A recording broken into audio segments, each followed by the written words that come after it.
विशाल का जो ऑफर था बहुत ही सिंपल सा था। इन्वेस्टर से एक बड़ा अमाउंट उठाता था और उसके बाद में उस इन्वेस्टर को 60 दिन में 30% का रिटर्न देने का वादा करता था। अब दोस्तों इतना रिटर्न देखकर इंसान उसको पैसे दे दिया करते थे।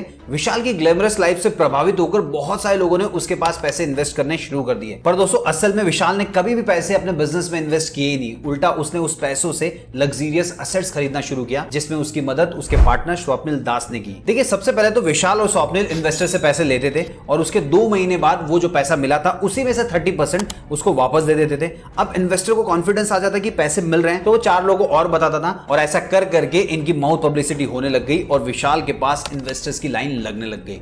कुछ लोग तो ऐसे भी थे जिन्होंने अपनी जिंदगी भर की कमाई 15 से 20 लाख रुपए निकालकर विशाल को दे दिए। फिर इन्होंने एक इन्वेस्टर का पैसा दूसरे इन्वेस्टर को रिटर्न करना शुरू किया और इनका जो मास्टर प्लान था वो 3 साल तक लगातार चलते रहा। इनफैक्ट विशाल ने अपनी बहन की शादी में तकरीबन 25 करोड़ रुपए खर्च किए थे। यहां तक तो सब कुछ सही चल रहा था, लेकिन विशाल की पोल तब खुली जब पुराने इन्वेस्टर्स को पैसे मिलने बंद हो गए। अब देखिए दोस्तों, जब तक नए इन्वेस्टर्स आ रहे थे पुराने इन्वेस्टर्स को पैसे मिल रहे थे, लेकिन जैसे ही नए इन्वेस्टर्स से पैसे मिलने बंद हो गए पुराने इन्वेस्टर्स को भी रिटर्न मिलना बंद हुआ। अब दोस्तों ऐसी सिचुएशन में ज्यादातर स्कैमर्स क्या करते हैं, अपना बोरिया बिस्तरा उठाकर वहां से भाग जाते हैं। विशाल और स्वप्निल भी इसी तैयारी में थे, लेकिन उनके भागने से पहले ही आसाम पुलिस ने उन्हें गिरफ्तार कर लिया। अब विशाल और स्वप्निल के पकड़े जाने के बाद में पुलिस को लग रहा था कि उन्होंने असल गुनहगार को पकड़ लिया है, लेकिन जैसे जैसे इन्वेस्टिगेशन आगे बढ़ी चौंका देने वाली सच्चाई सामने आई, क्योंकि विशाल और स्वप्निल के अलावा